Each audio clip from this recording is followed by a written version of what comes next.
2 failed drug tests, a banned steroid found in his blood.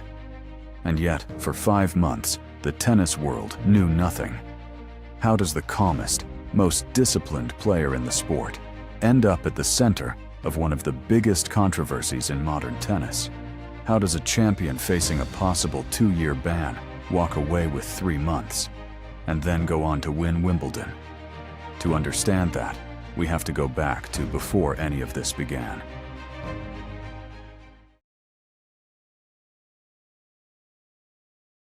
Jannik Sinner was not supposed to be complicated. Before the scandal, he was tennis's cleanest story. A former champion skier who traded the slopes for the court, he rose fast and rose quietly. No controversies, no scandals, just results. In January 2024, he won his first Grand Slam at the Australian Open. 5 months later, he became world #1, the first Italian man in history to hold that ranking. Commentators praised his calm. Rivals praised his professionalism. It looked like the beginning of a clean, dominant era. Then came Indian Wells.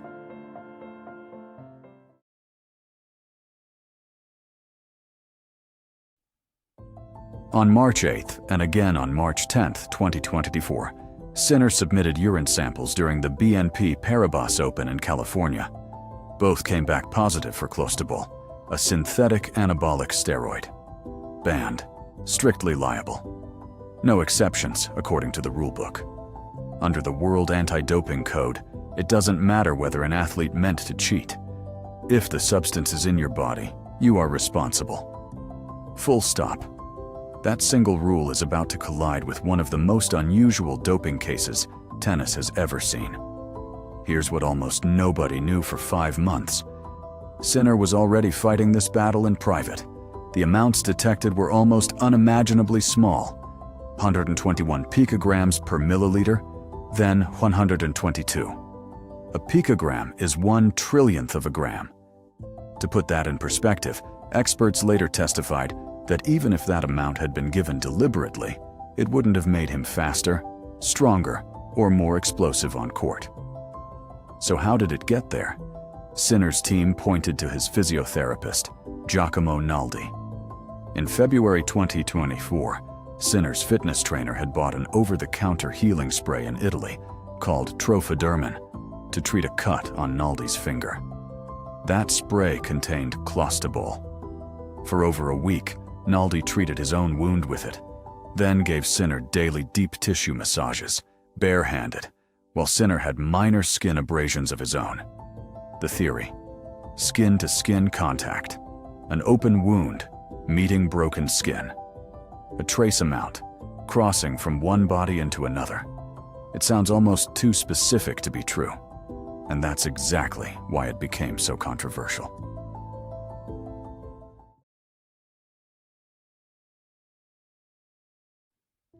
Because of that explanation, Sinner's legal team moved fast, faster than almost anyone in tennis had ever moved. They filed urgent applications to lift his provisional suspension before it ever became public, arguing they'd already identified the contamination source. It worked. The suspension was lifted behind closed doors, and Sinner kept competing, while the tennis world had no idea a case was even open. It wasn't until August 2024, 5 months after the failed tests, that the ITIA made the case public. An independent tribunal had ruled that Sinner bore no fault or negligence. He forfeited his $325,000 in Indian Wells prize money and 400 ranking points. But there was no ban, and that's when the backlash began. Nick Kyrgios didn't hold back. Guilty or not, sad day for tennis. Fairness in tennis does not exist. His argument, echoed by others, was simple. A lower-ranked player facing the same charge might wait years for a hearing, unable to afford the legal team that got Sinner's case resolved in days. But not everyone agreed. Daniil Medvedev and others pointed out the ITIA had simply followed its own rules. Once the source of contamination was proven, the suspension was lifted by the book. Was this a cover-up, or the system working exactly as written, just faster for those who could afford it? The tennis world split in two. and the case was far from over.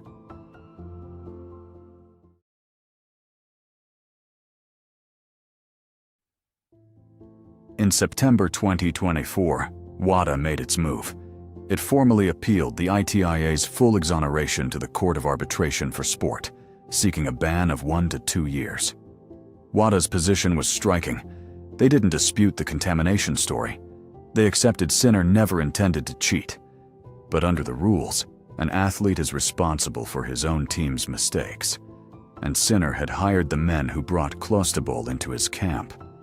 For months, Sinner lived with a verdict hanging over him. "This case had been hanging over me now for nearly a year," he later admitted, and the process still had a long time to run. The world number one, at the peak of his career, was one hearing away from a ban that could define, or derail, everything he'd built. Then, in February 2025, instead of a trial, came a deal. Sinner accepted a 3-month suspension, backdated to run from February 9th to May 4th, 2025. No hearing, no public trial, just a settlement. Critics pointed to something uncomfortable. Other Italian athletes who tested positive for the same substance, like Stefano Battalino, had received multi-year bans. 3 months for the same violation, at the very top of the sport, looked to many like special treatment. To others, it looked like justice finally matching the science. A tiny trace, an honest mistake, a fair resolution. Which one was it? Tennis still hasn't agreed.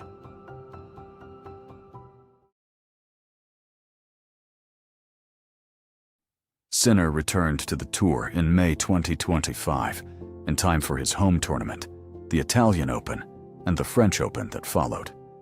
But the story wasn't finished delivering twists. To distance himself from the scandal, he'd already fired both Naldi and Ferrara back in August 2024, replacing them with 2 former members of Novak Djokovic's own team. It looked like a clean break. Then, in July 2025, Sinner did something almost nobody expected. He let go of his new coaches and rehired Umberto Ferrara, the very fitness trainer who bought the spray that started it all. His reasoning, a need for continuity and performance at the highest level. It was a decision that raised eyebrows across the sport. Redemption or a stunning lack of caution? Sinner didn't seem concerned either way. On the court, the results kept coming. On July 12, 2026, Jannik Sinner successfully defended his Wimbledon title, defeating Alexander Zverev in a 3-hour, 46-minute final that went the distance. 6-7, 7-6, 6-3, 6-4.